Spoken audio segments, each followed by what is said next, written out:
ಎಲ್ಲರಿಗೂ ನಮಸ್ಕಾರ. ಇನ್ನು ಯಾರು ನನ್ನ ಚಾನಲ್ನ ಸಬ್ಸ್ಕ್ರೈಬ್ ಆಗಿಲ್ಲ ದಯವಿಟ್ಟು ಸಬ್ಸ್ಕ್ರೈಬ್ ಆಗಿ, ಲೈಕ್ ಮಾಡಿ, ಶೇರ್ ಮಾಡಿ. ಇವತ್ತು ಗುರುವಾರ ಮತ್ತು ನನ್ನ ಮಗನ ಬರ್ಡೇ ಇತ್ತು, ಸೊ ಹಂಗಾಗಿ ಬೇಗ ಬಂದು ಪೂಜೆ ಮಾಡೋಣ ಅಂತ ರೆಡಿ ಮಾಡ್ಕೋತಾ ಇದ್ದೀನಿ. ಇಲ್ಲಿ ನಮ್ಮ ರಾಯರ ಫೋಟೋ ಇಡ್ಸಲ್ಲ ಈ ಕುಡೀಲಿ, ಸೊ ಹಂಗಾಗಿ ಅದನ್ನು ರಿಮೂವ್ ಮಾಡಿಬಿಟ್ಟು ನಾನು ಹೊಸ್ದಾಗಿ ಈ ರೀತಿ ರೆಡಿ ಮಾಡ್ಕೊಂಡಿದ್ದೀನಿ. ರಾಯರ ಪೂಜೆ ಮಾಡೋಣ ಅಂತಂದ್ಬಿಟ್ಟು ಅದು ಹಳೆದ್ರಲ್ಲಿ ರಾಯರ ಫೋಟೋ ಫುಲ್ ಮೇಲೆ ಇಡಬೇಕಾಯಿತು. ಅದು ನಂಗೆ ಯಾಕೋ ಇಷ್ಟ ಆಗ್ತಾ ಇರಲಿಲ್ಲ, ಹಂಗಾಗಿ ನಾನು ಕೆಳಗಡೆ ಈ ರೀತಿ ಇಟ್ಕೊಂಡು ನಾನು ಪೂಜೆ ಮಾಡೋಣ ಅಂತ ರೆಡಿ ಮಾಡಿಕೊಂಡೆ. ಇನ್ನು ಇವತ್ತು ನನ್ನ ಮಗನ ಬರ್ತಡೇ ಬೇರೆ ಇತ್ತು, ಸೊ ಗುರುವಾರನೇ ನನ್ನ ಮಗನ ಬರ್ತಡೇ ಬಂದಿದೆ. ನಮ್ಮ ರಾಯರ ವಾರದ ದಿನ ಪೂಜೆ ಮಾಡೋದು ನನಗೆ ತುಂಬಾ ಖುಷಿ ಕೊಡ್ತಾಯಿದೆ. ನನ್ನ ಮಗನ ಬರ್ತಡೇನ ಅವತ್ತೆ, ಸೊ ಹಂಗಾಗಿ ಯಾವ್ದಾದ್ರು ದೇವಸ್ಥಾನಕ್ಕೆ ಹೋಗ್ಬಿಟ್ಟು ನನ್ನ ಮಗನ ಹೆಸರಲ್ಲಿ ಅರ್ಚನೆ ಮಾಡಿಸ್ಕೊಂಬರೋಣ ಅಂತ ಅಂದ್ಕೊಂಡು ಎಲ್ಲ ರೆಡಿ ಮಾಡಿಕೊಂಡೆ. ಬೇರೆ ಇಲ್ಲಿ ಯಾಕೆ ಹೋಗೋಣ, ಇಲ್ಲಿ ನಮ್ಮ ಮನೆ ಪಕ್ಕದಲ್ಲೇ ಪಂಚಮುಖಿ ಆಂಜನೇಯ ಸ್ವಾಮಿ ದೇವಸ್ಥಾನ ಅಂತ ಇದೆ, ಅಲ್ಲೇ ಹೋಗಿ ಪೂಜೆ ಮಾಡಿಸ್ಕೊಂಬರೋಣ ಅಂತ ಇಲ್ಲಿಗೆ ಬಂದಿದ್ದೀನಿ. ಇಲ್ಲಿ ಪಾಪ ಪೂಜಾರಪ್ಪರು ತುಂಬ ಒಳ್ಳೆಯವರು, ಚೆನ್ನಾಗಿ ಪೂಜೆ ಮಾಡಿಕೊಡ್ತಾರೆ. ಸೊ ನನ್ನ ಮಗನ ಹೆಸರಲ್ಲಿ ಚೆನ್ನಾಗಿ ಅರ್ಚನೆ ಮಾಡಿಕೊಟ್ರು, ತುಂಬಾ ಖುಷಿ ಆಯಿತು. ಅಂದ್ರೂ ಪಂಚಮುಖಿ ಆಂಜನೇಯ ಸ್ವಾಮಿ ಅಂದರೆ ನನಗೆ ಆಂಜನೇಯ ಅಂದರೆ ತುಂಬಾ ಇಷ್ಟ. ಇನ್ನು ಇಲ್ಲಿ ನನ್ನ ಮಗನ ಬರ್ತಡೇ ಸೆಲೆಬ್ರೇಷನ್ ಮಾಡಿಸ್ಬೇಕು ಅಂತ ಅಂದ್ಬಿಟ್ಟು ನಮ್ಮ ಅಪ್ಪ ಅಮ್ಮನೇ ಕೇಕ್ ತಂದಿದ್ರು. ನಾವು ಊರಿಗೆ ಹೋಗಿಲ್ಲ, ಅಲ್ಲಿಂದ ವೀಡಿಯೋ ಕಳಿಸಿದ್ದಾರೆ, ಆ ವಿಡಿಯೋನ ನಾನಿಲ್ಲಿ ಮೆನ್ಷನ್ ಮಾಡಿದ್ದೀನಿ. ನನ್ನ ಮಗಂಗಂತೂ ತುಂಬಾ ಖುಷಿಯಾಗಿಬಿಟ್ಟೈತೆ. ಬರ್ತಡೇಗೆ ಮಕ್ಕಳೆಲ್ಲ ಬಂದಿದ್ರು, ಫ್ರೆಂಡ್ಸ್ ಜಾಸ್ತಿ ಬಂದಿದ್ರಂತೆ, ಅದನ್ನು ನನ್ನ ತಂಗಿ ವೀಡಿಯೋ ಕ್ಯಾಪ್ಚರ್ ಮಾಡ್ಕೊಂಡಿಲ್ಲ. ಅವನಂತೂ ಫುಲ್ಲು ಕ್ಯಾಂಡಲ್ ಹಚ್ಚಿದ ಮೇಲೆ ಸ್ವಲ್ಪ ಅವ್ನ ಮುಖದಲ್ಲಿ ನಗು ಬಂತು, ಅಲ್ಲಿ ತನಕ ಅವ್ನ ಮುಖದಲ್ಲಿ ನಗುನೇ ಇರಲಿಲ್ಲ. ಸೊ ಈ ರೀತಿ ನಾವು ಸೆಲೆಬ್ರೇಷನ್ ಮಾಡ್ಕೊಂಡ್ವಿ. ಇನ್ನು ಊಟಕ್ಕೆ ಹೀರೆಕಾಯಿ ಬಸ್ಸಾರು ಮಾಡೋಣ ಅಂತ ಅಂದ್ಬಿಟ್ಟು ನಾನಿಲ್ಲಿ ರೆಡಿ ಮಾಡ್ಕೋತಾ ಇದ್ದೀನಿ. ಹೀರೆಕಾಯಿ ಬಲ್ತಿಲ್ಲ ಅಂತ ಅಂದರೆ ಅದ್ರ ತಿಗಳು ಏನು ತೆಗಿಯೋಕೆ ಹೋಗಬೇಡಿ, ಇಲ್ಲ ತುಂಬ ಬಲ್ತಿದೆ ಅನ್ನೋದಾದರೆ ಮಧ್ಯದಲ್ಲಿ ಸ್ವಲ್ಪ ತಿಗಳನ್ನ ತೆಗೆದುಬಿಟ್ಟು ಫಸ್ಟಿಗೆ ನೀವು ಮೇಗಲೆ ಸಿಪ್ಪೆ ಇರುತ್ತಲ್ವ, ಅದನ್ನೇನು ಚಾಕುದಲ್ಲಿ ಹಿಂದೆ ಮುಖ ಮಾಡಿ ಅದನ್ನು ಸ್ವಲ್ಪ ಅದನ್ನು ಎರೆದ್ರೆ ಅದ್ರ ತಿಗಡೆಲ್ಲ ಹೋಗುತ್ತೆ ಬ್ಯಾಕ್ ಸೈಡು. ಇನ್ನು ಒಳಗಡೆ ಬಲ್ತಿಲ್ಲ ಅಂದರೆ ಮಾತ್ರ ತಿಗಡು ತೆಗೀರಿ, ಬಲ್ತಿದೆ ಅಂದರೆ ಸ್ವಲ್ಪ ತೆಗೀರಿ. ಇಲ್ಲಿ ನಂದೇನು ಜಾಸ್ತಿ ಬಲ್ತಿರಲಿಲ್ಲ, ಸೊ ನಾನು ಸ್ವಲ್ಪ ತೆಗೆದಿದ್ದೀನಿ. ಈ ರೀತಿ ಚಿಕ್ಕದಾಗಿ ನಾನು ಕಟ್ ಮಾಡ್ಕೋಬೇಕು, ತುಂಬ ಏನು ದೊಡ್ಡದಾಗಿ ಕಟ್ ಮಾಡ್ಕೋಬೇಡಿ. ಇನ್ನು ಇದಕ್ಕೆ ಕಾಳು ಹಾಕೋದಕ್ಕೆ ನಮ್ಮ ಮನೇಲಿ ಸ್ವಲ್ಪ ಹಸಿ ಕಾಳಿತ್ತು, ಸ್ವಲ್ಪ ಅಂದರೆ ಸ್ವಲ್ಪನೇ ಇತ್ತು. ಅದ್ರ ಜೊತೆ ನಾನು ಬೇಳೆ ತೊಗೊಂಡಿಲ್ಲ, ತೊಗರಿ ಬೇಳೆ ತೊಗೊಂಡಿಲ್ಲ, ಹೆಸರು ಬೇಳೆ ತೊಗೊಂಡಿದ್ದೀನಿ. ಹೆಸರು ಕಾಳು ತೊಗೊಂಡಿದ್ದೀನಿ. ಮೊದಲಿಗೆ ನಾವಿಲ್ಲಿ ಒಂದು ಕುಕ್ಕರ್ನ ಇಟ್ಬಿಟ್ಟು ಕುಕ್ಕರ್ ಒಳಗಡೆ ನಾವೇನು ಚಿಕ್ಕದಾಗಿ ಹಚ್ಕೊಂಡಿದ್ದೀವಿ ಹೀರೆಕಾಯಿನ ಅದನ್ನು ನೀಟಾಗಿ ತೊಳೆದುಬಿಟ್ಟು ನಾನು ಈ ರೀತಿ ಹಾಕ್ಕೊಂಡಿದ್ದೀನಿ. ಅದಕ್ಕೆ ನಾನು ಸ್ವಲ್ಪ ಹಸಿ ಕಾಳು ಅಂತ ಹೇಳಿದ್ನಲ್ವ, ಅದನ್ನು ತೊಗೊಂಡಿದ್ದೀನಿ. ಅದ್ರ ಜೊತೆಗೆ ಒಂದು ಟೊಮೊಟೊನೂ ತೊಗೊತೀನಿ. ಟೊಮೊಟೊ ಮತ್ತು ಹುಣಸೆಹಣ್ಣು ಹಾಕಿದ್ರೆ ಎರಡೂ ಹಾಕೋದಕ್ಕೆ ತುಂಬ ಚೆನ್ನಾಗಿರುತ್ತೆ. ಇನ್ನು ಹೆಸರು ಕಾಳು ತೊಗೊಂಡಿದ್ದೀನಿ. ಹೆಸರು ಕಾಳನ್ನ ನಾನು ನೆನೆಯಿಡಬೇಕಾಗಿತ್ತು, ನೆನೆಸಿರಲಿಲ್ಲ. ಸೊ ಹಂಗಾಗಿ ಎರಡು ಕೂಗು ಸಪ್ರೇಟ್ ಕೂಗಿಸ್ಕೊಂಡು ಆಮೇಲೆ ಇದಕ್ಕೆ ನಾನು ಆ್ಯಡ್ ಮಾಡ್ಕೋತಾ ಇದ್ದೀನಿ. ಎರಡು ಕೂಗಿತ್ತಲ್ವ, ಸೊ ಸ್ವಲ್ಪ ಬೆಂದಿದೆ.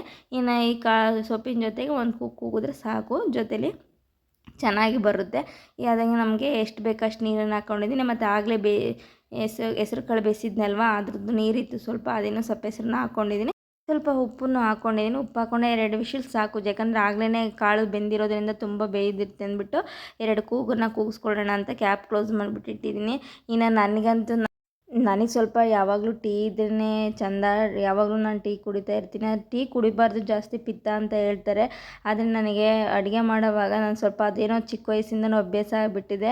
ಅಡುಗೆ ಮಾಡ್ತಿರೋವಾಗ ಸ್ವಲ್ಪ ಟೀ ಕುಡಿದ್ರೆ ಸಮಾಧಾನ ಆಗೋದು. ಸೊ ಹಂಗಾಗಿ ಸ್ವಲ್ಪ ಟೀನೂ ಮಾಡಿಕೊಂಡೆ. ನಮ್ಮ ಮನೆಯವರು ನನಗೂ ಬೇಕು ಟೀ ಕೊಡಪ್ಪ ಅಂತ ಹೇಳಿದ್ರು, ಅವ್ರಿಗೂ ಸ್ವಲ್ಪ ಟೀ ಕೊಟ್ಟು ನಾನು ಟೀ ಕುಡಿಯೋಣ ಅಂತ ಸೋಸ್ದೆ. ಏನಂದರೆ ಯಾಕೆ ಯಾವಾಗಲೂ ಟೀ ಕೇಳ್ತೀನಿ ಅಂತಂದರೆ ಅದೇನೋ ಗೊತ್ತಿಲ್ಲ, ಕೆಲಸದಿಂದ ಪ್ರೆಷರಾಗಿ ಬಂದುಬಿಡ್ತೀನಿ, ಸ್ವಲ್ಪ ತಲೆನೋವಿರುತ್ತೆ, ಅಡುಗೆ ಮಾಡೋಕ್ಕೆ ಇಂಟ್ರೆಸ್ಟ್ ಇಲ್ಲ. ಸೊ ಟೀ ಕುಡಿದ್ರೆ ಸ್ವಲ್ಪ ಮೈಂಡ್ ಫ್ರೆಶ್ ಆಗುತ್ತೆ ಅಂದ್ಬಿಟ್ಟು ಟೀ ಮಾಡ್ಕೊತೀನಿ. ಇನ್ನು ಸಾಂಬಾರಿಗೆ ರೆಡಿ ಮಾಡ್ಕೊಳ್ಳೋಣ ಅಂತ ಒಂದು ಅರ್ಧ ಕಪ್ನಷ್ಟು ಕಾಯಿ ತುರ್ಕೊಂಡಿದ್ದೀನಿ.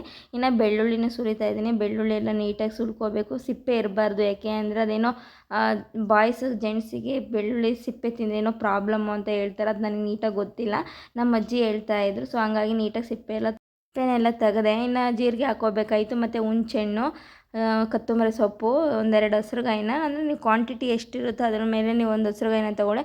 ನಾನಿಲ್ಲೊಂದು 5-6 ಹಸ್ರುಗಾಯಿನ ಮಾತ್ರ ತೊಗೊಂಡಿದ್ದೀನಿ. ಅದನ್ನು ಹಸಿದೇ ಹಾಕಬಾರ್ದು. ನಾವು ಒಂದು ಕಡಾಯಿಗೆ ಅದನ್ನು ಹಸ್ರುಗಾಯಿನ ಹಾಕ್ಕೊಂಡು ಚೆನ್ನಾಗಿ ಫ್ರೈ ಮಾಡ್ಕೋಬೇಕು. ಯಾವ ರೀತಿ ಫ್ರೈ ಮಾಡ್ಕೋಬೇಕಂದ್ರೆ ಸ್ವಲ್ಪ ಫ್ರೈ ಆಗಬೇಕು, ಹಸಿ ಅದು ಒಂಥರ ಬ್ಲ್ಯಾಕ್ ಕಲರ್ ಬರೋ ತನಕ ನಾವು ನೀಟಾಗಿ ಇದು ಮಾಡ್ಕೋಬೇಕು. ಇನ್ನು ಆಗಲೇ ಕೂಗಿಸಿದ್ವಲ್ವ, ಅದು ಆರ್ಲಿಕ್ಕೆ ಇಡೋಣ ಅಂತ ಅಂದ್ಬಿಟ್ಟು ಸಪ್ರೇಟ್ ಮಾಡಿಕೊಂಡೆ. ಕಾಳು ಸಪ್ರೇಟು, ಸೊಪ್ಪು ನೀರು ಸಪ್ರೇಟು ಮಾಡ್ಕೊಂಡಿದ್ದೀನಿ. ಈ ರೀತಿ ಮಾಡಿಕೊಂಡು ಸೊಪ್ಪನ್ನು ಆರೋಕ್ಕೆ ಅಂತ ಇಟ್ಟಿದ್ದೀನಿ. ಇಲ್ಲಿ ಸಾಂಬಾರಿಗೆ ರೆಡಿ ಮಾಡ್ಕೊಳ್ಳೋಣ ಅಂತ ಅಂದ್ಬಿಟ್ಟು ಬಂದಿದ್ದೀನಿ. ಇಲ್ಲಿ ಮೊದಲಿಗೆ ನಾನು ನೋಡಿ ಕಾಳು ಆಗಲೇ ಬೇಯಿಸಿದ್ನಲ್ವ, ಆ ಕಾಳನ್ನು ತೊಗೊಂಡಿದ್ದೀನಿ. ಇನ್ನು ಮೊಸರುಗಾಯಿ ಎಲ್ಲ ಫುಲ್ಲು ಈ ರೀತಿ ಫ್ರೈ ಆಗಿತ್ತು. ಇನ್ನು ನಾನು ಸಾಂಬಾರಿಗೆ ಮಿಕ್ಸಿ ಜಾರ್ ಮಾಡ್ಕೊಳ್ಳೋಣ ಅಂತ ಅಂದ್ಬಿಟ್ಟು ಏನೇನು ತೊಗೊಂಡಿದ್ದೀನಿ ಅಂದರೆ ಮೊದಲಿಗೆ ಬೆಳ್ಳುಳ್ಳಿ, ಜೀರಿಗೆ, ಹುಣಸೆಹಣ್ಣು, ಕೊತ್ತಂಬರಿ ಸೊಪ್ಪು, ಮತ್ತು ಬೇಯಿಸಿದ್ವಲ್ಲ ಟಮೋಟ, ಅದ್ರ ಜೊತೆಗೆ ಕಾಳು ಮತ್ತು ಹೀರೆಕಾಯಿನೇ ಬೇಯಿಸಿರೋದು, ಅದ್ರ ಜೊತೆಗೆ ನಾವು ಹುರ್ಕೊಂಡಿರೋಂಥ ಹಸಿರು ಮೆಣಸಿಕಾಯಿ. ಇನ್ನು ಇಲ್ಲಿ ಒಗ್ಗರಣೆಗೆ ಒಂದು ಈರುಳ್ಳಿ ಹೆಚ್ಕೊಂಡಿದ್ದೀನಿ, 2 ಒಣಮೆಣ್ಸಿಕಾಯಿ ಮತ್ತು ಕರಿಬೇವು ಸೊಪ್ಪನ್ನು ತೊಗೊಂಡಿದ್ದೀನಿ. ಇನ್ನು ಸಾಂಬಾರು ಹೇಗಪ್ಪ ಮಾಡೋದು ಅಂದರೆ, ನಾವು ಬೇಯಿಸಿರೋಂಥ ಟಮೋಟ, ಕೊತ್ತಂಬರಿ ಸೊಪ್ಪು, ಅದ್ರ ಜೊತೆಗೆ ಸ್ವಲ್ಪ ಹಸ್ರುಗಾಯಿ, ನಾವು ಏನು ಹುರ್ಕೊಂಡಿದ್ದೀವಿ ಆ ಹಸ್ರುಗಾಯಿ ಹಾಕ್ಕೋಬೇಕು. ಮತ್ತು ನಾವು ಆಗಲೇ ತೆಗೆದಿಟ್ಕೊಂಡಿದ್ವಲ್ಲ ಕಾಳು ಮತ್ತು ಹೀರೆಕಾಯಿ ಎರಡನ್ನೂ ಹಾಕ್ಕೋಬೇಕು. ಅದ್ರ ಜೊತೆಗೆ ಸ್ವಲ್ಪ ಹುಣಸೆಹಣ್ಣು ಹಾಕ್ಕೋಬೇಕು. ಹುಣಸೆಹಣ್ಣು ಟೊಮೊಟೊ ಎರಡೂ ಹಾಕೋದ್ರಿಂದ ರುಚಿ ತುಂಬಾ ಚೆನ್ನಾಗಿ ಬರುತ್ತೆ. ಅದ್ರ ಜೊತೆಗೆ ಸ್ವಲ್ಪ ನಾವು ಒಂದು 3ರಿಂದ 4 ಟೇಬಲ್ ಸ್ಪೂನಷ್ಟು ನಾವು ಕಾಯಿ ತುರಿನ ತೊಗೊಂಡಿದ್ದೀವಿ. ಕೆಲವ್ರು ಜಾಸ್ತಿ ಇಷ್ಟಪಡಲ್ಲ. ಸೊ ನಮ್ಮ ಮನೆಗೂ ಅಷ್ಟೇ, ನಮ್ಮ ಮನೆಯವರು ಕಾಯಿ ಹಾಕಿದ್ರೆ ತುಂಬ ಜಾಸ್ತಿ ಹಾಕಿದ್ರೆ ಬೈತಾರೆ, ಇದೇನು ಬರೀ ಕಾಯಿ ಇದೆ ಅಂತ ಅಂದ್ಬಿಟ್ಟು. ಅದಕ್ಕೆ ನಾನು ಮೀಡಿಯಮಾಗಿ ಹಾಕ್ಕೊಂಡಿದ್ದೀನಿ. ನಿಮ್ಮ ಇಷ್ಟ, ಅದು ನಿಮ್ಮ ಕ್ವಾಂಟಿಟಿ ಮೇಲೆ ನಿಮ್ಗೆ ಯಾವ ರೀತಿ ಇಷ್ಟ ಆಗುತ್ತೆ ಅದ್ರ ಮೇಲೆ ಹಾಕ್ಕೊಳ್ಳಿ. ಅದ್ರ ಜೊತೆಗೆ ಸ್ವಲ್ಪ ಜೀರಿಗೆ ಹಾಕ್ಕೊಂಡೆ. ನೀವು ನೀರನ್ನು ಹಾಕ್ಕೋಬೇಡಿ. ನಾವಾಗಲೇ ಏನು ಸಪ್ಪೆಸರು ತೆಗೆದಿಟ್ಟಿದ್ದೀವೋ ಆ ಸಪ್ಪೆಸರನ್ನ ಮಾತ್ರ ಹಾಕ್ಕೊಂಡು ನಾವು ಗ್ರೈಂಡ್ ಮಾಡ್ಕೋಬೇಕು. ಈ ರೀತಿ ನಾವು ಮಿಕ್ಸ್ ಮಾಡ್ಕೋಬೇಕು, ಚೆನ್ನಾಗಿ ನುಣ್ಣಗೆ ಮಾಡ್ಕೋಬೇಕು. ತರಕಾರಿ ಇದ್ದರೆ ಚೆನ್ನಾಗಿರಲ್ಲ. ಸೊ ನುಣ್ಣಗೆ ಮಾಡಿಕೊಂಡು ನಾವೇನು ಸಪ್ಪೆಸರು ತೆಗೆದಿಟ್ಕೊಂಡಿದ್ದೋ ಆ ಸಪ್ಪೆಸರಿಗೆ ನಾವು ಈಗ ರುಬ್ಕೊಂಡಿರೋ ಅಂಥ ಮಿಶ್ರಣನ ಹಾಕ್ಕೊಂಡು ಚೆನ್ನಾಗಿ ಮಿಕ್ಸ್ ಮಾಡ್ಕೋಬೇಕು. ಈ ರೀತಿ ಮಿಕ್ಸ್ ಮಾಡ್ಕೋಬೇಕು. ನೋಡಿ, ನಂದು ತುಂಬಾ ತೆಳು ಇಲ್ಲ, ತುಂಬಾ ಗಟ್ಟಿ ಇಲ್ಲ, ಒಂದು ನಾರ್ಮಲಾಗಿ ಕರೆಕ್ಟಾಗಿದೆ. ಇನ್ನು ಸೊಪ್ಪಿಗೆ ಒಗ್ಗರಣೆ ಹಾಕೋಬೇಕಾಯಿತು. ಸೊಪ್ಪೆಲ್ಲ ಆರಿತ್ತು. ಸ್ವಲ್ಪ ಸೊಪ್ಪನ್ನು ಇಟ್ಕೊಂಡಿದ್ದೀನಿ. ಮೊದಲಿಗೆ ಒಂದು ಕಡಾಯಿಗೆ ಎಣ್ಣೆ ಹಾಕ್ಕೋಬೇಕು. ಸೊಪ್ಪು ಸ್ವಲ್ಪ ಕಡಿಮೆ ಇರೋದ್ರಿಂದ ನಾನು 1 ಸ್ಪೂನು ಇಲ್ಲ 2 ಸ್ಪೂನ್ ಅಷ್ಟೇ ಎಣ್ಣೆ ಹಾಕ್ಕೊಂಡಿದ್ದೀನಿ. 1.5ರಿಂದ 2 ಸ್ಪೂನ್ ಹಾಕ್ಕೊಂಡಿದ್ದೀನಿ ನಾನು. ನೀವು ಅಷ್ಟೇ ನಿಮ್ಗೆ ಎಷ್ಟು ಬೇಕೋ ಅಷ್ಟು ಹಾಕ್ಕೊಳ್ಳಿ. ಇನ್ನು ಕಾದಿರೋ ಎಣ್ಣೆಗೆ ನಾನು ಸ್ವಲ್ಪ ಸಾಸಿವೆನ ಹಾಕಿ 1-2 ಒಣಮೆಣ್ಸಿಕಾಯಿನೇ ಹಾಕ್ಕೊಂಡಿದ್ದೀನಿ. ಒಗ್ಗರಣೆಗೆ ಯಾವಾಗಲೂ ಒಣಮೆಣ್ಸಿಕಾಯಿ ಹಾಕೋದ್ರಿಂದ ರುಚಿ ತುಂಬಾ ಚೆನ್ನಾಗಿರುತ್ತೆ. ಸ್ವಲ್ಪ ಒಣಮೆಣ್ಸಿಕಾಯಿ ಹಾಕ್ಕೊಂಡು ಅದಕ್ಕೆ ಒಂದು 10 ಎಲೆ ಕರಿಬೇವಿನ ಸೊಪ್ಪು ಹಾಕ್ಕೊಂಡಿದ್ದೀನಿ. ಚೆನ್ನಾಗಿ ಫ್ರೈ ಮಾಡ್ಕೋಬೇಕು. ಇದು ಫ್ರೈ ಆದ ನಂತರ ನಾನು ಸ್ವಲ್ಪ ಚೆನ್ನಾಗಿ ಫ್ರೈ ಆಗಬೇಕು, ತುಂಬ ಸೀಸಬೇಡಿ. ಸ್ವಲ್ಪ ಅದು ಒಗ್ಗರಣೆ ಘಮ ಬರಬೇಕು, ಆ ರೀತಿ ನೀವು ಫ್ರೈ ಮಾಡ್ಕೊಂಡಾದ ನಂತರ ಹೆಚ್ಕೊಂಡಿರೋಂಥ ಈರುಳ್ಳಿನ, 1 ಈರುಳ್ಳಿ ಹೆಚ್ಕೊಂಡಿದ್ದೀನಿ. ಈರುಳ್ಳಿನ ಹಾಕ್ಕೊಂಡು ಚೆನ್ನಾಗಿ ಫ್ರೈ ಮಾಡ್ಕೋಬೇಕು. ಯಾವ ರೀತಿ ಅಂದರೆ ಸ್ವಲ್ಪ ಗೋಲ್ಡನ್ ಕಲರ್ ಬರೋ ತನಕ ನಾವು ಫ್ರೈ ಮಾಡ್ಕೋಬೇಕು. ಈ ರೀತಿ ಫ್ರೈ ಮಾಡ್ಕೊಳ್ಳೋದ್ರಿಂದ ಸೊಪ್ಪು ಒಗ್ಗರಣೆ ಮಾಡ್ಕೊಂಡಾಗ ಸೊಪ್ಪಿಗೆ ತುಂಬಾ ಟೇಸ್ಟ್ ಬರುತ್ತೆ. ಒಣಮೆಣ್ಸಿಕಾಯಿನ ಯಾಕೆ ಹಾಕಬೇಕು ಅಂತ ನಾನು ಹೇಳೋದಾದರೆ, ಇವಾಗ ಬೇಸಿಗೆ ಆಗಿರೋದ್ರಿಂದ ನಮಗೆ ಹಸಿರು ಮೆಣಸಿಕಾಯಿನ ತುಂಬ ತಿನ್ನೋದ್ರಿಂದ ಹೀಟು ಮತ್ತು ಗ್ಯಾಸ್ಟ್ರಿಕ್ ಆಗೋದ್ರಿಂದ ನಾವು ಆದಷ್ಟು ಒಣಮೆಣ್ಸಿಕಾಯಿನ ಬಳಸಬೇಕು. ಸಾಂಬಾರಿಗೂ ಒಣಮೆಣ್ಸಿಕಾಯಿ ಬಳಸೋಣ ಅಂದ್ಕೊಂಡೆ, ಆದರೆ ಜಾಸ್ತಿ ಇರಲಿಲ್ಲ ಒಣಮೆಣ್ಸಿಕಾಯಿ. ಸೊ ಹಂಗಾಗಿ ಸ್ವಲ್ಪ ಕಡಿಮೆ ಇತ್ತು, ಹಂಗಾಗಿ ಒಗ್ಗರಣೆ ಮಾತ್ರ ಯೂಸ್ ಮಾಡ್ಕೊಂಡಿದ್ದೀನಿ. ಇನ್ನು ಸೊಪ್ಪು ಹಿಂಡ್ಕೊಂಡಿದ್ದೆ, ಅದು ಆರಿತ್ತು. ಅದಕ್ಕೆ ಒಗ್ಗರಣೆನೂ ಫ್ರೈ ಆಗಿತ್ತಲ್ವ, ಸೊ ಒಗ್ಗರಣೆಗೆ ಹಾಕ್ಬಿಟ್ಟು ನಾವು ಒಂದು ಅರ್ಧ ಕಪ್ನಷ್ಟು ಕಾಯಿ ತುರಿನ ಹಾಕ್ಕೊಂಡು ಈ ರೀತಿ ನಾನು ಮಿಕ್ಸ್ ಮಾಡ್ಕೊತಾ ಇದ್ದೀನಿ. ಚೆನ್ನಾಗಿ ಮಿಕ್ಸ್ ಮಾಡ್ಕೋಬೇಕು, ಯಾಕಂದರೆ ಒಗ್ಗರಣೆ ಎಲ್ಲ ಸೊಪ್ಪಿಗೂ ಆಗಬೇಕಲ್ವ. ಸೊ ಹಂಗಾಗಿ ನೀಟಾಗಿ ನಾನು ಮಿಕ್ಸ್ ಮಾಡಿಕೊಂಡೆ. ನೋಡಿ, ಈ ರೀತಿ ಬಂದಿತ್ತು. ತುಂಬಾ ಚೆನ್ನಾಗಿ ಕಾಣ್ತಾ ಇದೆ ಪಲ್ಯ. ಇನ್ನು ಇದಕ್ಕೆ ನಾನು ಸ್ವಲ್ಪ ಸಾಂಬಾರಿಗೆ ಒಗ್ಗರಣೆ ಹಾಕೋದು ಮರ್ತಿದ್ದೆ. ಸಾಂಬಾರಿಗೆ ಒಗ್ಗರಣೆ ಹಾಕೋಣ ಅಂತಂದ್ಬಿಟ್ಟು ಒಂದು ಕಡೆಗೆ 1 ಸ್ಪೂನಷ್ಟು ಎಣ್ಣೆ ಹಾಕಿದೆ. ಎಣ್ಣೆ ಕಾದ ನಂತರ ಸ್ವಲ್ಪ ಜೀರಿಗೆ ಹಾಕಿದೆ. ನಾನು ಆಗಲೇ ಅದನ್ನು ಒಗ್ಗರಣೆಗೆ ಹಾಕಬೇಕಾಗಿತ್ತು. ನಾನು ಆಗಲೇ ಏನು ಸೊಪ್ಪಿಗೆ ಒಗ್ಗರಣೆ ಮಾಡಿದ್ನೋ ಅದನ್ನು ಹಾಕೋಣ ಅಂತ ಅಂದ್ಕೊಂಡೆ, ಅಷ್ಟರಲ್ಲಿ ನಾನು ಮರ್ತುಬಿಟ್ಟೆ.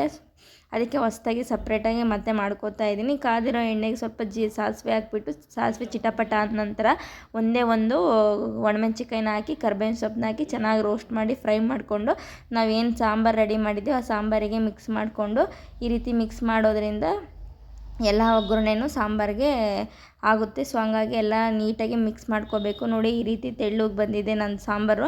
ತುಂಬ ಗಟ್ಟಿನೂ ಇಲ್ಲ, ತೀರಾ ತೆಳ್ಳಗೂ ಇಲ್ಲ, ಒಂದು ನಾರ್ಮಲಾಗಿದೆ. ಸೊಪ್ಪುನ ಅಷ್ಟೇ, ಸೊಪ್ಪು ಈ ರೀತಿ ಬಂದಿದೆ. ಇವತ್ತು ನಾನು ಈ ರೀತಿ ಹೀರೆಕಾಯಿ ಬಸ್ಸಾರು ಮತ್ತು ಸೊಪ್ಪನ್ನ ಮಾಡಿದ್ದೀನಿ. ಅದ್ರ ಜೊತೆಗೆ ಮುದ್ದೆ ಇದ್ದರೆ ತುಂಬಾ ಚೆನ್ನಾಗಿರುತ್ತೆ ಅಂದ್ಬಿಟ್ಟು ಮುದ್ದೆ ಮಾಡ್ತಾಯಿದ್ದೀನಿ. ನಾವು ಮುದ್ದೆಗೆ ರೈಸ್ ಹಾಕಲ್ಲ, ರೇರ್ ಯಾವಾಗಾದರೂ ಒಂದು ಟೈಮ್ ಜಾಸ್ತಿ ರೈಸ್ ಇದ್ದಾಗ ಮಾತ್ರ ನಾನು ಯೂಸ್ ಮಾಡ್ತೀನಿ. ಸೊ ನಿಮಗೂ ಈ ವಿಡಿಯೋ ಇಷ್ಟ ಆಗಿದ್ದರೆ, ಈ ರೆಸಿಪಿ ಇಷ್ಟ ಆದರೆ ನೀವು ಟ್ರೈ ಮಾಡಿ ಹೇಗೆ ಬಂತು ಅಂತ ನೀವು ಕಮೆಂಟಲ್ಲಿ ತಿಳಿಸಿ. ಇನ್ನು ಯಾರು ನನ್ನ ಚಾನಲ್ನ ಸಬ್ಸ್ಕ್ರೈಬ್ ಮಾಡಿಲ್ಲ, ದಯವಿಟ್ಟು ಸಬ್ಸ್ಕ್ರೈಬ್ ಮಾಡಿ, ಲೈಕ್ ಮಾಡಿ. ಇದು ಇವತ್ತಿನ ನಮ್ಮ ಹೀರೆಕಾಯಿ ಬಸ್ಸಾರು ಮತ್ತು ಮುದ್ದೆ ರೆಸಿಪಿ ಆಗಿರುತ್ತೆ. ದಯವಿಟ್ಟು ನೀವು ಟ್ರೈ ಮಾಡಿ. Thank you all, bye.